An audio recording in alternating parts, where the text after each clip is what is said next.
Elias Soares é tão católico quanto o Papa, mas vai negar que Maria é mãe de Deus?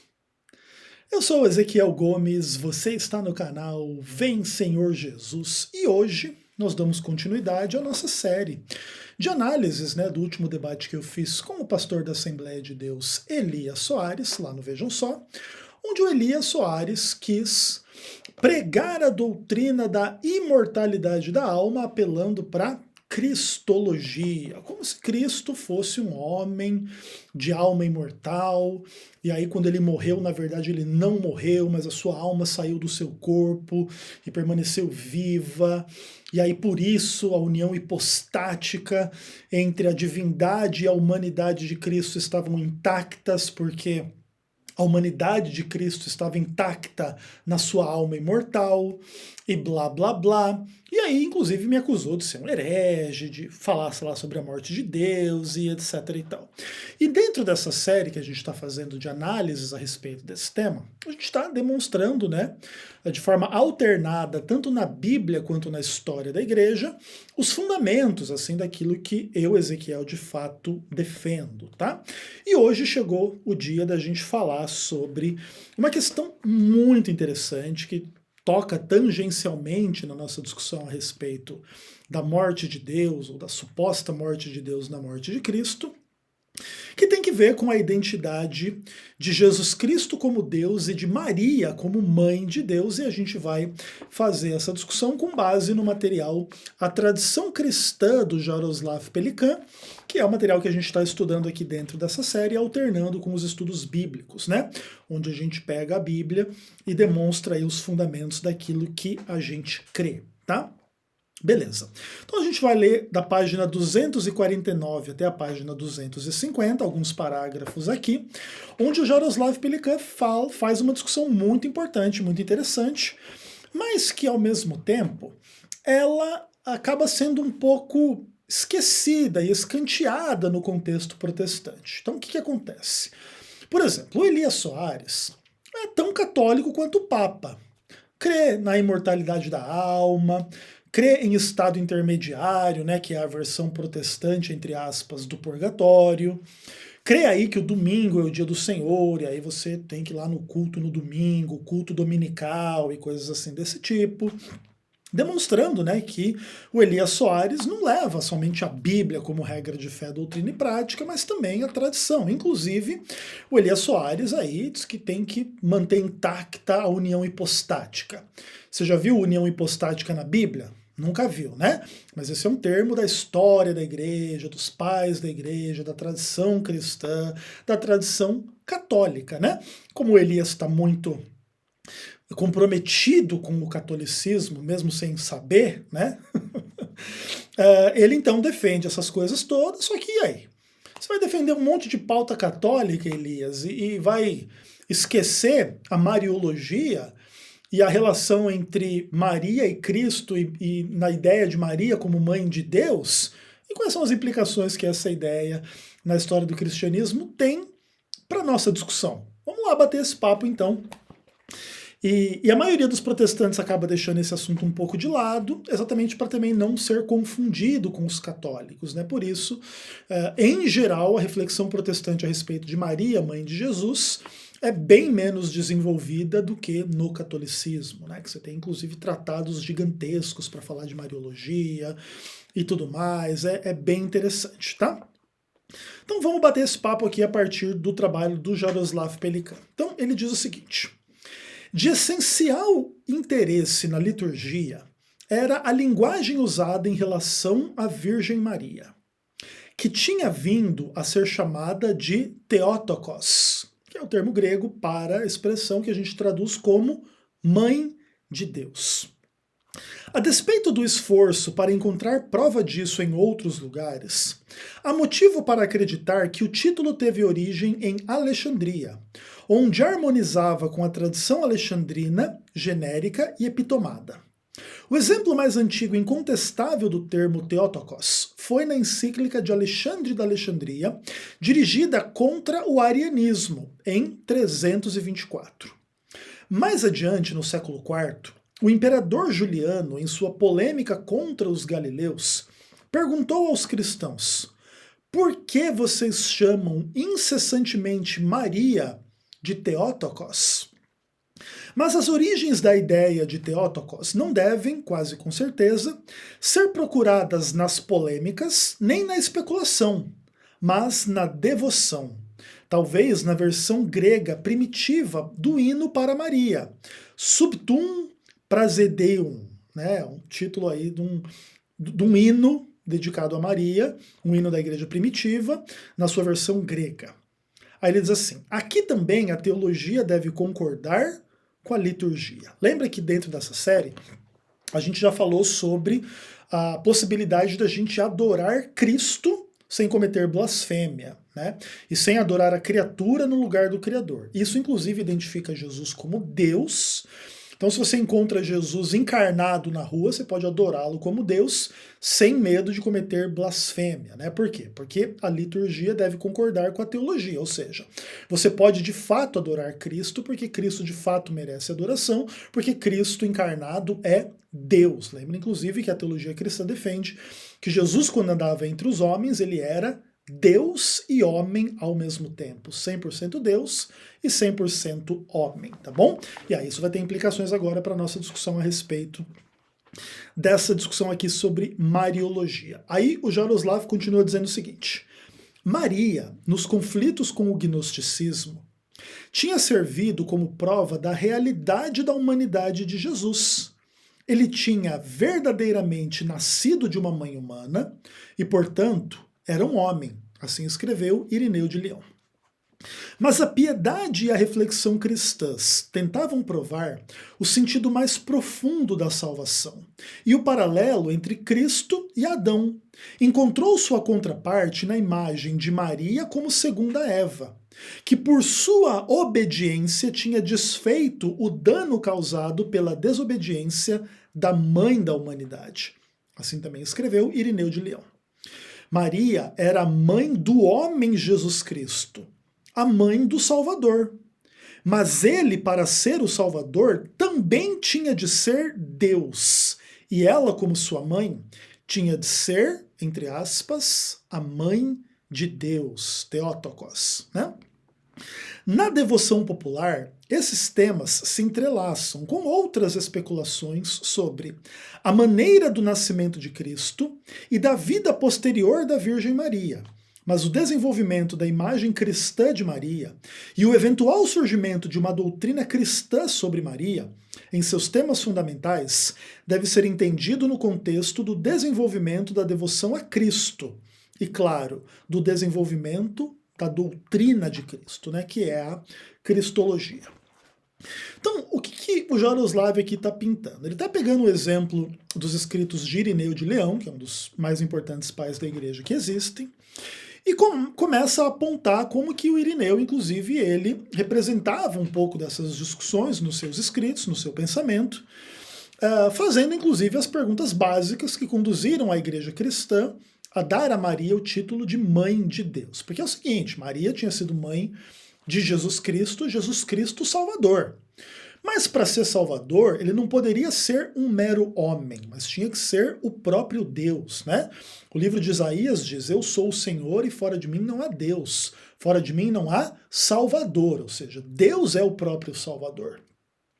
Então, se Jesus Cristo é o Salvador, Jesus Cristo precisa ser Deus. Então, Jesus Cristo tinha que ser homem e Deus, e Maria, então, era mãe do homem Jesus e do próprio Deus, que, né, havia encarnado no seu ventre em Cristo. E isso acabou desenvolvendo aí toda uma doutrina de Mariologia, mas o Jaroslav Pelikan, ele diz assim, que esse papo da virgindade perpétua de Maria, que tem que ver aí com as discussões sobre o modo do nascimento de Jesus, e sobre a vida posterior de Maria, depois que Jesus ascendeu ao céu, e se ela também foi assunta aos céus depois, e coisas do tipo, Essas discussões cristãs a respeito de Maria, elas estão ligadas ao desenvolvimento da cristologia, não assim a um ímpeto cristão de adorar Maria em si mesma, tá? Maria é respeitada, reverenciada e etc e tal, no contexto da sua relação com Cristo, né? Como uma pessoa de fato extremamente importante, né? Escolhida para ser a mãe daquele que era Deus e homem. E aí bem interessante a questão dos paralelos, né? De Adão com Cristo e Eva com Maria, né? E aí a primeira mãe da humanidade foi desobediente, mas a segunda mãe da humanidade foi obediente. E falou lá para o anjo, né? Faça-se conforme a vontade de Deus, aí na sua serva, quando o anjo Gabriel anunciou para ela que ela ficaria grávida e daria luz a Jesus e etc e tal.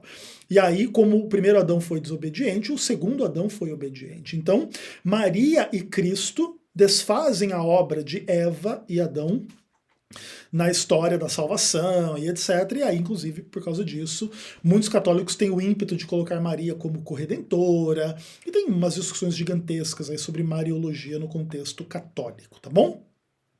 Seja como for, o importante é deixar claro que o desenvolvimento da ideia de Cristo ser Deus conduziu à noção de Maria ser mãe de Deus. E que implicações isso terá para a crucifixão? Vamos continuar lendo.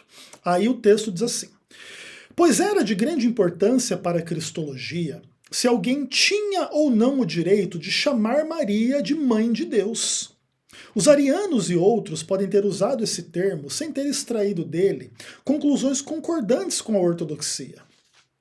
Mas, uma vez que a fórmula nicena tinha sido estabelecida e esclarecida, os que estavam na sucessão de Atanásio, e talvez o próprio Atanásio, descobriram nesse título uma forma competente para sua crença, de que na encarnação, divindade e humanidade estavam tão intimamente unidas que, por meio do que veio a ser conhecido como a comunicação das propriedades, nem o nascimento, nem a crucifixão, nem a salvação podiam ser atribuídos a uma natureza sem a outra.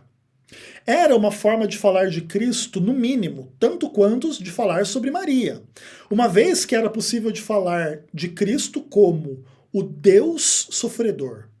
Como a piedade e a proclamação da igreja falavam, a cristologia alexandrina também podia tirar vantagem do termo litúrgico Mãe de Deus para apoiar sua ênfase na unidade da pessoa de Cristo. Olha quantas coisas extraordinárias estão aqui implicadas nesse pequeno parágrafo do Jaroslav Pelikan, né? Que inclusive é um dos melhores historiadores da doutrina cristã. Então a ideia é, os cristãos de fato discutiram durante séculos se poderiam chamar Maria de mãe de Deus. E, por exemplo, existiam hereges que poderiam ter usado esse termo, mas sem necessariamente concordar com tudo que esse termo implicava. Por exemplo, os arianos, né? Agora, uma vez que houve o Concílio de Nicéia e a linguagem nicena foi, de alguma forma, estabelecida, esclarecida e se assentou na linguagem da igreja, começou a se, então, descobrir que o conceito de Maria como mãe de Deus tinha implicações profundas para a exposição da fé cristã. E que fé era essa? Que na encarnação de Jesus Cristo, divindade e humanidade estavam tão intimamente unidas que nem o nascimento, nem a crucifixão, nem a salvação podia ser atribuído a uma natureza sem a outra. Ou seja, quem nasceu, quem morreu, quem nos salvou era Jesus Cristo, Deus e homem. Você não podia atribuir o nascimento de Jesus, a morte de Jesus, a salvação que redundou da sua vida, morte e ressurreição, unicamente a uma natureza sem a outra, por exemplo. Não, eu sou salvo porque o homem Jesus morreu por mim, ou porque o Deus Jesus morreu por mim. Não, você é salvo porque Jesus morreu por você. E quem é Jesus? Deus e homem. Tá? Inclusive, dentro desse contexto, a mariologia, né, que é a ideia de que Maria foi mãe de Deus, ajudava a explicar a cristologia e inclusive com ênfase na divindade de Jesus no contexto da sua morte e crucifixão. Assim, Cristo é aqui retratado como o Deus sofredor, ou seja, a divindade não poderia estar alheia aos sofrimentos da morte e da crucifixão de Jesus Cristo, ok? E aí a piedade e a proclamação da igreja cristã podiam também tirar proveito desse título Mãe de Deus para dizer, tá vendo? É tão importante dizer que Jesus era homem e Deus era uma pessoa só, que a gente pode dizer que Maria é mãe de Deus e Maria é mãe do homem Jesus. E Jesus não era duas pessoas, ele era uma só. Uma só pessoa que era Deus e homem ao mesmo tempo, tá bom? E aí, para terminar, o último parágrafo aqui, o Jaroslav diz assim: seus oponentes viram corretamente as implicações do termo. Nestório objetou de que ele não foi usado pelos pais e que era uma calúnia atribuí-los a estes, ou seja, atribuiu o título Mãe de Deus de forma posterior, não aos primeiros pais da igreja. Aí continua assim: se ele defendeu de fato antropótokos, que seria mãe do homem, como substituto para o termo Theotokos, mãe de Deus, ele não quis, conforme acusaram seus oponentes, dizer com isso uma reversão à heresia repudiada há muito tempo de que Cristo era meramente um homem. Seu termo preferido, ou seja, de Nestório, era Christotokos, que instituiu tanto contra o Theotokos contra o Anthropokos, ou seja, o Nestório ele foi uma das pessoas que refletiu a respeito dessa discussão e falou assim: a gente deve não chamar Maria de Theotokos, mãe de Deus, nem de Anthropotokos, ou seja, mãe do homem, mas Christotokos, que é mãe do Cristo, né? Que era Deus e homem ao mesmo tempo. E aí o texto continua dizendo assim, que esses dois títulos, né, Theotokos e Anthropotokos, eles envolviam uma blasfêmia, tanto da parte de Ário quanto de Apolinário, que um negava a divindade de Jesus, o outro negava a humanidade de Jesus. Então ele dizia que Christotokos seria o termo correto para se referir a Maria. Maria não era mãe de Deus, era mãe do Cristo, e Cristo era Deus e homem, tá bom? Aí o texto continua: Maria foi quem carregou em seu ventre Jesus Cristo, o homem em quem Deus, o Logos, habitava, não da própria divindade em si. No fim, Nestório achou possível se reconciliar até mesmo com o termo Theotokos. Não só porque havia um sentido em que podia aceitar a ortodoxia do termo, mas talvez porque a posição do termo na adoração cristã estava tão firmemente estabelecida que seria incontestável. Ou seja, na discussão mariológica, vamos dizer assim, houve sim discussão e inclusive pessoas se levantaram contra chamar Maria de mãe de Deus. Mas Nestório foi um deles, que preferia chamá-la de mãe de Cristo, não mãe de Deus. Mas no final ele mesmo se reconciliou com o termo mãe de Deus, porque identificou a sua ortodoxia e o termo se imiscuiu tanto na adoração cristã, que inclusive revelava a divindade e humanidade de Cristo, não divindade de Maria, e aí acabou que já não dava mais para contestar esse termo. E aí, galera? Veja que coisa interessante.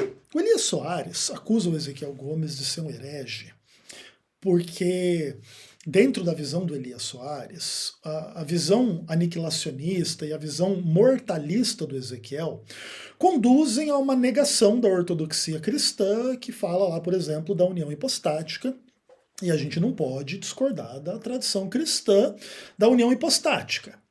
Mas veja, ao lado da tradição cristã da união hipostática está a tradição de que Maria é mãe de Deus. E se Maria é mãe de Deus, Jesus Cristo, que viveu, morreu e ressuscitou, era Deus e homem. E inclusive no contexto da sua morte, conforme a gente leu aqui no texto.